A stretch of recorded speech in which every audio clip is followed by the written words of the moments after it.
मित्रांनो, विषय जर बघितला, don't chase love if you are 18 to 24 engineering. तुम्हाला वाटेल सर आज काय आहे. सो मित्रांनो, कालच मला PICTच्या एका मुलाचा कॉल आलेला होता.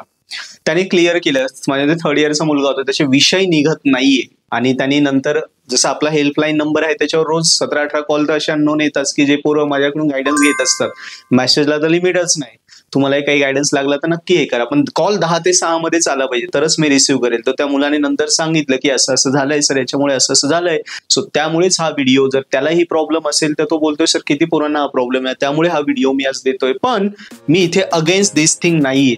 येस, आम्ही पण त्या वयातनं गेलो आहे. So I am not of that against of that thing. Okay, so video तुम्ही प्रॉपर ऐका, मला काय सांगायचं ते प्रॉपरली समजून घ्या, तेव्हा तुम्हाला ह्या गोष्टी क्लिअर होतील. का मग ठरवा सर बोलताय नाही बोलताय, काय क्लिअर आहे क्लिअर नाही. ओके, सो व्हिडिओ पूर्ण बघा, तेव्हाच तुम्हाला मला काय सांगायचं ते समजेल.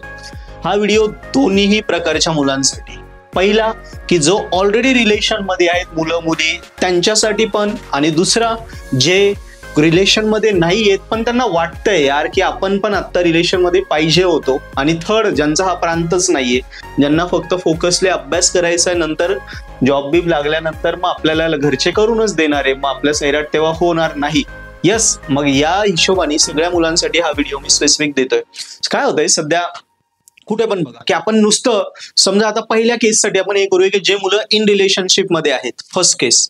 आता त्यांना मला हे सांगायचं ठीक आहे तुमचं रिलेशनशिप नो प्रॉब्लेम, पण एक तिथे क्लिअरिटी पण असू द्या. ते रिलेशन आपलं 100% तिथपर्यंत चालणार आहे का, की इथे जाऊन आपण नंतर त्याला फायनल आउटपुट देणार आहे का घरच्यां थ्रू, त्या हिशोबाने एक कमिटमेंट असू द्या, मग त्या हिशोबाने काम करा. येस, आणि जेव्हा आपण ह्या गोष्टीत आहोत तो ती गोष्ट घरचे आपल्याला अलाउड कधी करतील, घरचे ही रिलेशन नंतर येणार घरचे, पण घरचे ऍक्सेप्ट कधी करतील जेव्हा दोघं पण एक स्टेबल रेंजला असणार ना, स्टेबिलिटीला असणार. समजा मुलगी पास आउट होऊन गेली, मुलगा अजून इंजिनिअरच करतोय, घरचे कसं तिला पुढे काढून देतील, तू मागेच राहून जाशील, किंवा उलटी केस. सो या केसमध्ये, ह्या केससाठी तुम्हाला दोघांनाही अभ्यास करणं आहे. म्हणून मला सांगायचं की आता या गोष्टीसाठी आपल्याला जायचं आपल्या अभ्यासावर. याला पुन्हा मी तुमच्या एक्झामवर कोरिलेट करून देणार आहे. अभ्यासावर का जायचंय, कारण ह्या गोष्टींना थोडं मर्यादा ठेवा. समजा आपण भेटतो आहे, फोनवर बोलतोय, मग त्याच्यामध्ये 2-2 तासही फोनवर बोलले तरी आपला टाइमपास होणार आहे, एंडसेम तर तोंडावर आली. सो लिमिट ठेवा की 15-20 मिनिटं, अर्धा तास बोललो, भेटायचं असेल तर थोडा वेळ एखाद्या वेळी भेटलो, मग त्याने तुम्ही तुमच्या एंडसेम पासून डायव्हर्ट होणार नाही, आणि दोघं पण त्या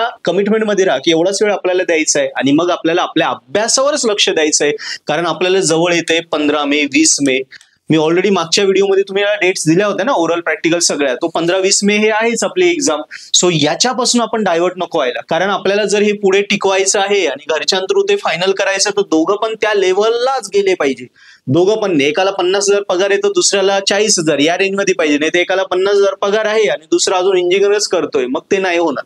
कळतंय तुम्हाला? येस. नेक्स्ट आले की जे मुलं till not in relationship. So त्यांनाही मला सांगायचंय, काही आपल्याला समजा कुठल्या फ्रेशर पार्टीत गेलो, काही इव्हेंट्सला गॅदरिंग असलं, आपल्याला वाटतं यार कोणीतरी पाहिजे सोबत जायला. सो असं काही नाही, ठीक आहे ते वाटू शकतं माणसाला, पण आता जर तुम्ही ह्या फेजमध्ये असाल, तुम्हाला वाटतं यार मला जायचंय त्या वातावरणात, मला उतरायचंय, तर आत्ता ही करेक्ट वेळ नाहीये. तुम्ही आतापर्यंत नाहीये ना, जर खूप चांगल्या प्रकारे तुम्हाला जर वाटत असेल मी कॉन्फिडंट आहे, तर इंजिनिअरिंग कम्प्लीट होऊ द्या, चांगला स्कोर ठेवा, आणि नंतर एकदा जॉबला लागल्यानंतर पैसा राहतो, पैसा पाणी आपल्याकडे राहतो. 50-60 हजार आपण कमवतो, 20-30 हजार रुपये जनरली प्रत्येक जण तर इंजिनिअरिंग झाल्यावर भेटूनच जातो पगार. सो त्यावेळी तुम्हाला आत्ता अपेक्षित आहे त्यापेक्षा भारी भेटणार आहे. तो मुलगा असो किंवा मुलगी असो, दोघांसाठी पण. मुलगा असेल त्याला आत्तापेक्षा भारी भेटेल, जो नाहीच आहे त्याच्यासाठी सांगतोय, आणि जो ऑलरेडी आहे मुलगी असेल तर तिलाही त्यापेक्षा भारी भेटणार आहे. म्हणजे तेव्हाच काय सांगतोय मी, कारण त्याच्याने काय होईल, तुमचं पुन्हा डायव्हर्जन होणार नाही, म्हणजे तुमचं ऑटोमॅटिक लक्ष कुठे जाणार आहे, 15 मेच्या आपल्या एंडसेम एक्झामच्या अभ्यासावर. आणि ऑब्व्हियसली अभ्यासावर आपलं लक्ष गेलं की आपला रिझल्ट चांगला येईल, रिझल्ट चांगला आला, चांगले मार्क आले तर आपलं फ्युचर चांगलं बनणार आहे. कळतंय? सो म्हणून मला हे सांगायचं होतं. PICTचा जो मुलगा होता तर त्याचं नाव पण मी नाही सांगू शकत, कारण ऑब्व्हियसली तो सिक्युअर केस आपल्याला ठेवा लागेल. पण त्याच्यावरनं मला वाटलं, त्यांनी मला सांगितलं सर खूप मुलांच्या बाबतीत असं होतंय, माझे एवढे हे होऊन गेले आणि त्या रिलेशनमुळे ते अभ्यासावर लक्ष लागत नाहीये, डायव्हर्ट होऊ राहिलं सगळं. सो मी पुन्हा सांगतो, मी अगेन्स्ट नाहीये. ज्यांचं आहे त्यांनी कसं ते जपायचंय का एका लिमिटमध्ये, आणि फोकस आपला 15 मेवर, आणि ज्यांचं नाहीये त्यांनी फोकस करा की 15 मे आपण नाही, उलट आपण सुखरूप आहोत. सध्या जर प्लॅनिंग असेल तर प्लॅनिंग कधी ठेवा, जुलै नंतर नवीन इयरला. आता एंड सेम क्लिअर करून घ्या, बॅकलॉग क्लिअर करून घ्या, मग आपण प्लॅनिंग करू. जर राहत नसेल तर, आणि जर राहत असेल तर मग प्लॅनिंग आपली ऑब्विसली आपण जॉब नंतर पण करू शकतो किंवा जॉबच्या वेळी इंजिनिअरिंग पासआउट नंतर पण करू शकतो.